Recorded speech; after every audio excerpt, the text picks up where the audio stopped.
Congresswoman Laila. Yeah. Doon sa first affidavit, sinama nila. Tapos winidraw nila. Pangalawa, yung pare. Ano mo kinalaman ng pare sa flood control? Bibigyan siya ng milyon-milyon ni Saldico. Very yung inconsistencies na sinasabi na pati pare kasama. Pati yung mga makakaliwa, hindi nga makalapit sa administrasyon yung mga kaliwa na yun eh. So, I don't know. Hindi ko rin nakikita na nakausap ni Saldico yung, dahil lagi ako sa office sa Saldico to get ano bang info dahil siya yung nag-feed sa akin. Ito ipalabas natin. Well, I'm very sure he's not happy kasi if he's happy, then he should have attended the special session kanina. So, yung hindi niya pag-attend, so he's not happy. Siguro, nagmumuni-muni pa siya muna at nag-isip muna. Pero he's still trying to lick his wounds or trying to regroup and hindi naman basta-basta agad matatanggap yung pagkatalo. Although sinasabi niya na surrender na siya pag kami naging 13, maybe siya yung klaseng tao na hindi mo basta-basta agad mapatiklop. And I don't blame him for that. Wala namang kakwenta-kwenta. Sasabihin, magtuturo lang dito, magpapasikat lang. Dita na ho yun. Paulit-ulit na lang. Unless kung meron silang bagong testigan naman, credible. At gusto natin sa Blue Ribbon, magdala sila ng dokumento. Hindi yung turo yung mga lintik na yan. Madali lang magturo eh. Turo kita, ikaw, naganggap na maleta, lahat kayo media. Tingnan mo pati media, nagdadalawang isip pa. Sa media, sa Senate, kita mo kabastusan na yun. Dahil gusto na supportahan sinabi ni Senator Marcoleta na may mga reporter, media sa Senado. Tignan mo kabastusan.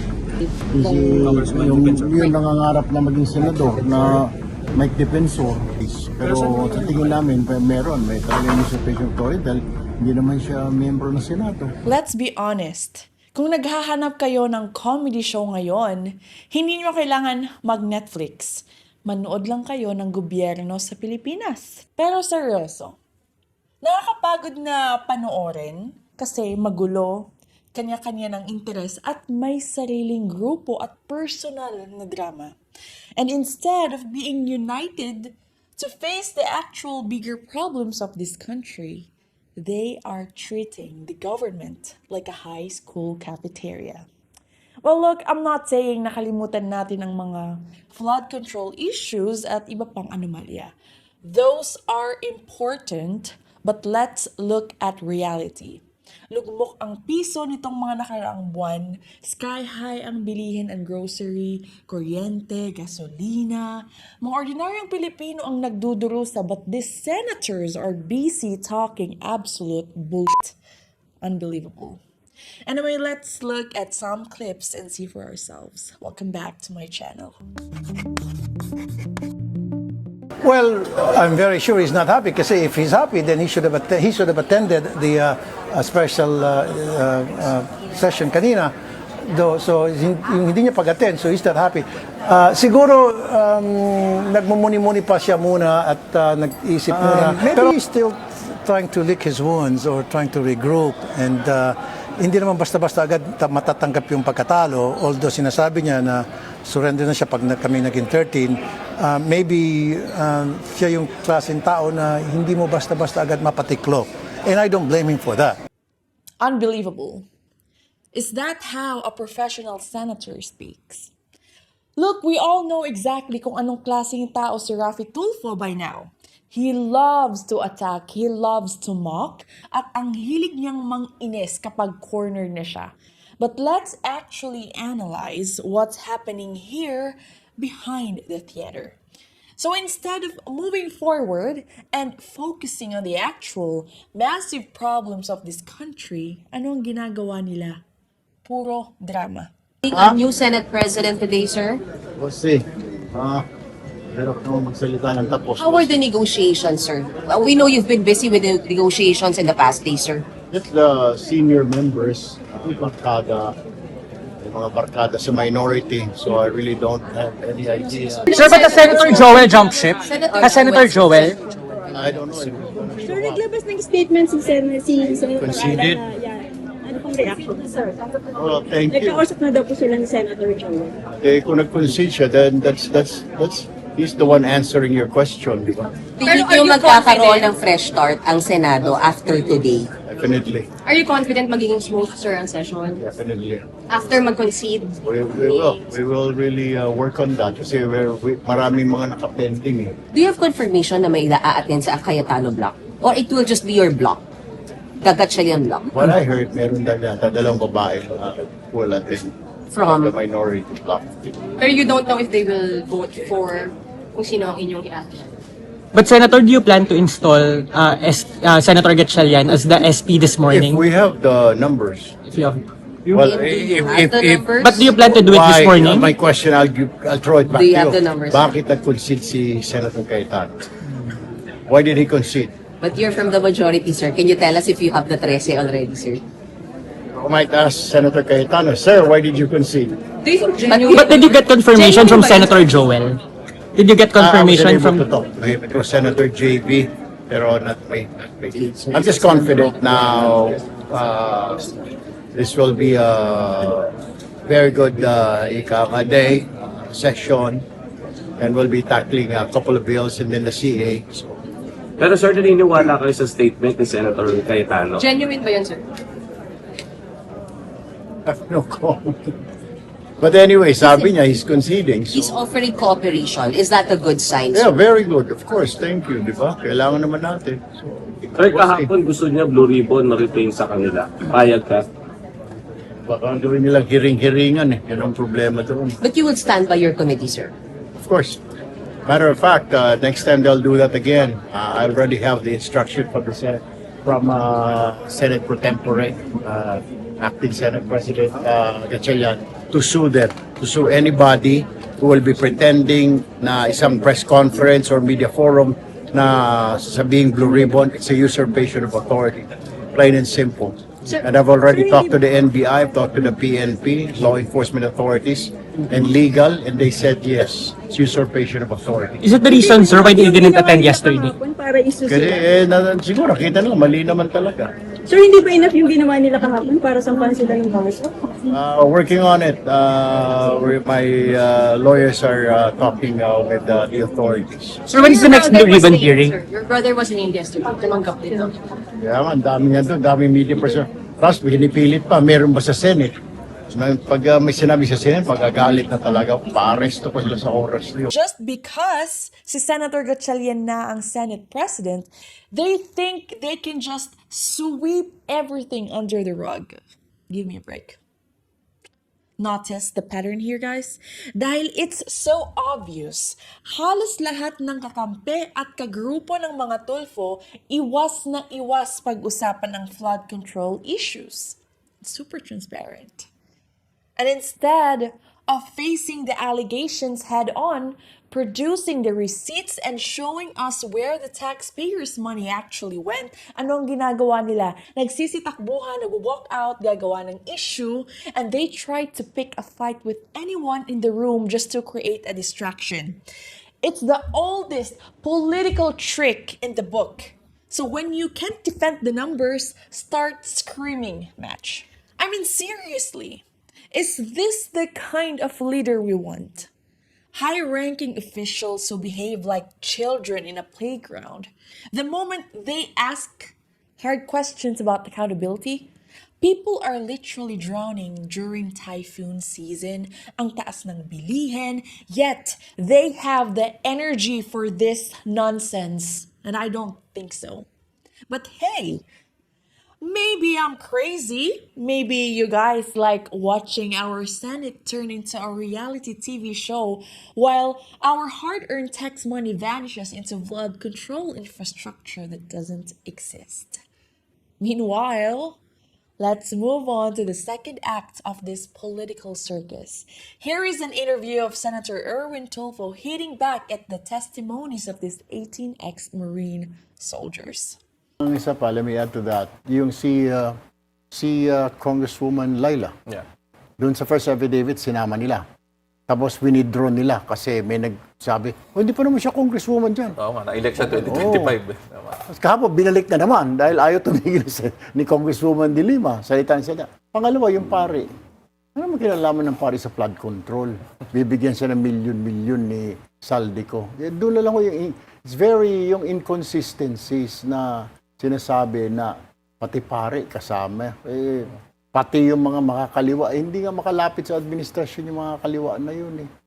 So, I don't know. Hindi ko rin nakikita na nakausap ni Saldico yung, dahil lagi ako sa office ni Saldico to get ano bang info, dahil siya yung nag-feed sa akin, ito ipalabas natin, ito yung gusto ni speaker na news natin. Because I was the director for communications back then.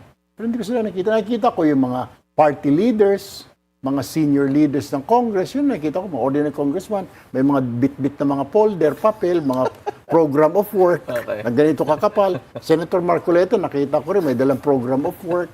Kaso mga last days na yon, hindi na siya pinapansin kasi daldal siya ng daldal. Hindi na siya, parang out na siya. Kaya galit na galit siya doon kay Speaker Romualdez and then kay Saldico. Erwin is claiming na inconsistent daw ang mga detalye sa kwento ng mga testigo. Todo tanggi siya sa issue ng mga maleta at suitcases ng milyong-milyong pera na dinala raw sa bahay niya sa Green Hills. At ang nakakapagtaka pa dito is how aggressively he is defending the priest na nadadawit din sa issue. Guys, seryoso, is this how we conduct a Senate investigation now? Piringan natin ang mata at huwag galawin si Father. But let's pull back the curtain and look how the world actually works outside the holy narrative, okay? Sinasabi nila na may mga religious figures or places pa raw na nadadamay at nagagamit sa mga transaksyon habang nagtatago si fugitive Saldico. Hindi niyo ba alam na madaming malalaking negosyo ang nakatago sa likod ng simbahan? Why? Because churches are tax-free. It is a massive financial loophole. Hindi niyo ba napapansin kung bakit sobrang daming naglalabasang random independent churches and chapels everywhere using the name of God para makakuha ng pera? They call it donations. Yeah, sure. Let me tell you something basic, and I need everyone to listen closely to this. Money is never, ever the basis of God's blessings. Kaya kapag may simbahan na nagsasabi sa inyo na kapag malaki ang i-donate mo, mas malaki ang ibabalik na blessing sa iyo, walk away. Be smart enough to identify the manipulations. It's a spiritual gaslighting. Ang malaking tanong tuloy dito, bakit nga ba masyadong involved si Father sa politika? But, wait, it gets even better. Bakit nga ba ayaw nilang pinag-uusapan ang flood control scam na yan? Let's try to connect the dot here, guys.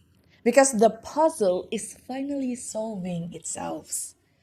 Sinabi ni Senator Erwin Tulfo na lagi siyang nagpupunta sa mismong opisina ni Saldico. Why? Because he said he used to be the director of communication at galing yan sa bibig niya. Dito niyo makikita ang mas malaking picture. Kaalyado ka pala ni Saldico at ni House Speaker Martin Romualdez, Erwin Tulfo. So now, it all makes perfect sense kung bakit iwas na iwas kayo at kung bakit galit na galit kayong pag-usapan ang bilyong flood control funds na nawawala. Nasasolve na ba natin ang puzzle, guys? It's brilliant, really. Kapag ang kaalyado mo ang nasa gitna ng bilyong anomalya, ang pinakamagandang gawin ay gumawa ng drama sa Senado at i-divert ang atensyon ng publiko. But the receipts are starting to show. Hindi tayo basta-bastang nadadala sa pagalingan mag-Ingles at magmalinis sa harap ng camera. At least not on this channel. Wala namang kakwenta-kwenta. Sasabihin, magtuturo lang dito, magpapasikat ng... May target date na ba? Plans natin so far, yung bagong memo, yung di talang pagpupaulit. Salita na ho yun, paulit-ulit na lang. Unless kung meron silang bagong testigan naman na credible. At gusto natin sa Blue Ribbon, magdala sila ng dokumento. Hindi yung turo yung mga lintik na yan. Madali lang magturo eh. Turo kita, ikaw naganggap na maleta, lahat kayo media. Tingnan mo pati media, nagdadalawang isip pa. Sa media, sa Senate, kita mo kabastusan na yun. Dahil gusto na supportahin, sinabi ni Senator Marcoleta na may mga reporter, media sa Senado. Tignan mo kabastusan. Pero sir, That's disrespect. pero sir, yung legal steps po, meron na pong usad development. Pinag-aaralan na magpa-file ang usurpation of authority labang kay Senator, yung nangangarap na maging senador na Mike Defensor. Pero may timeline ba yun, Sen? Kung when kayo magpa-file? Pag-uusapan pa ng majority in the next few days. Pero sa tingin namin, may talagang usurpation of authority dahil hindi naman siya miyembro ng Senado. Sir, anong message kaya ang lumalabas ngayon na walang minority senators na pumunta sa press con kahapon?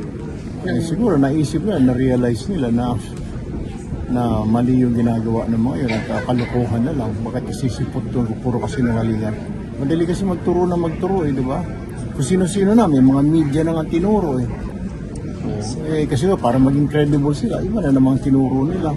Kaya sinasabi ko, hinahamon ko sila, pag may dokumento kayo something. And this is exactly why hindi ako bumibilib kay Erwin Tulfo. This is classic bending of the law right in front of our eyes. Think about it logically, guys. Sinasabi niyang walang kredibilidad, sinasabi niyang sinungaling at kargador lang daw ang mga testigo. But let's look at what actually happened. These 18 ex-Marines didn't just show up with empty stories.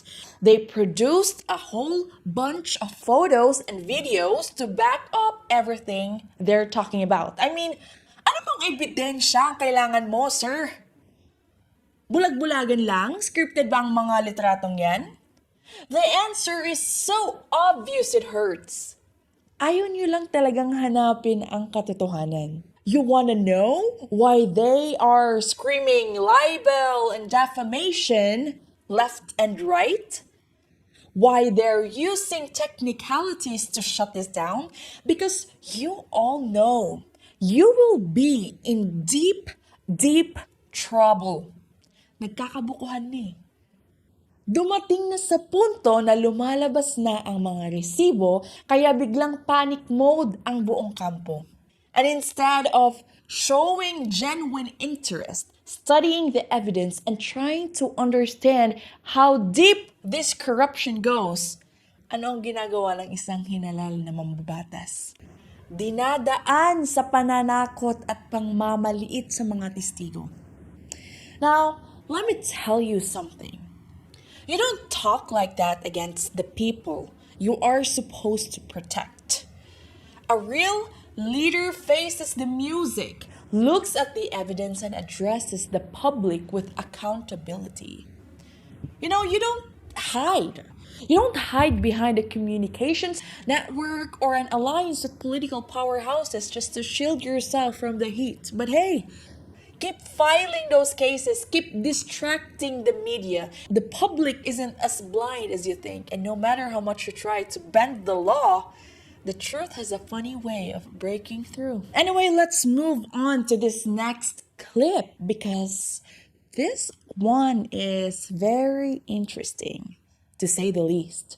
Bakit trans women are women? Ang transgender women ay mga kababaihan with transgender experience.